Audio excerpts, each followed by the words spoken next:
How do you make better business decisions? Well, one of the ways is through reflective writing.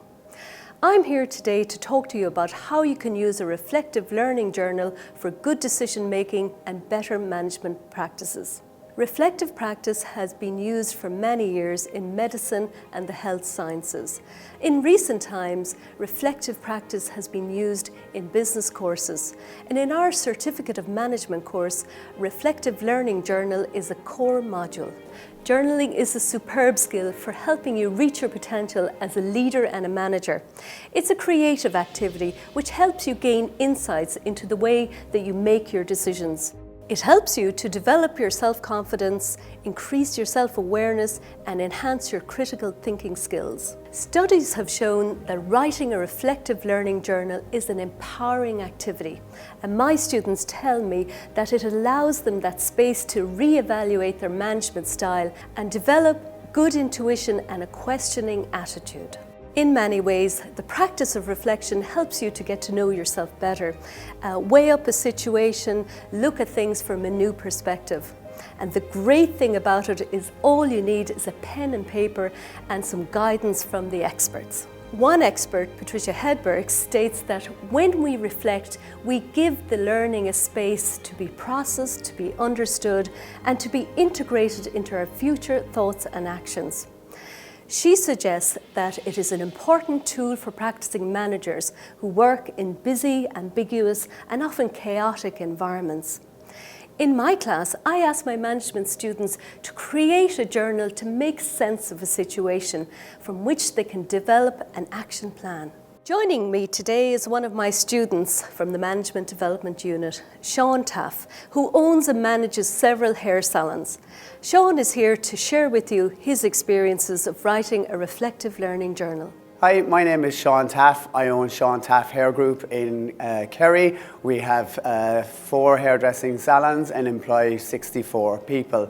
For me, when I started the management course in UL, I found that the reflective learning journal was a hugely empowering experience. I have to admit I was probably a little bit reluctant and hesitant in the beginning and was kind of slow to kind of buy into the whole concept, but once I got into it, I found that it was a hugely eye-opening experience.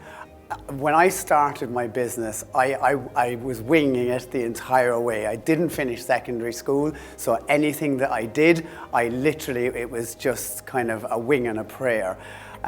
For me, this entire course kind of represents structure. And especially the reflective learning journal, it allows me to analyze all those past mistakes, and believe me, there was plenty of them, but then to critically appraise what I've done and then plan for the future. In my class, I teach my students ways of writing a reflective journal based on proven methods developed by researchers such as Kolb, Mitzberg and Gibbs, to name a few. I encourage reflective practice in order to develop your emotional intelligence, or EI, and this has far-reaching consequences for your development as a manager. Now, EI helps you to learn how to identify, how to manage and handle your feelings and relationships and those of others. The process of writing a reflective learning journal involves a few steps. Firstly, I ask you to consider a situation or event, maybe something that has happened or occurred in your professional practice. This involves writing a description of the event and your feelings about it at the time. Secondly, I ask you to consider it from a different viewpoint. In other words, weigh up the situation and consider what actions you have taken and what actions may have helped or hindered the situation. By analysing and evaluating the process, you deepen the learning process.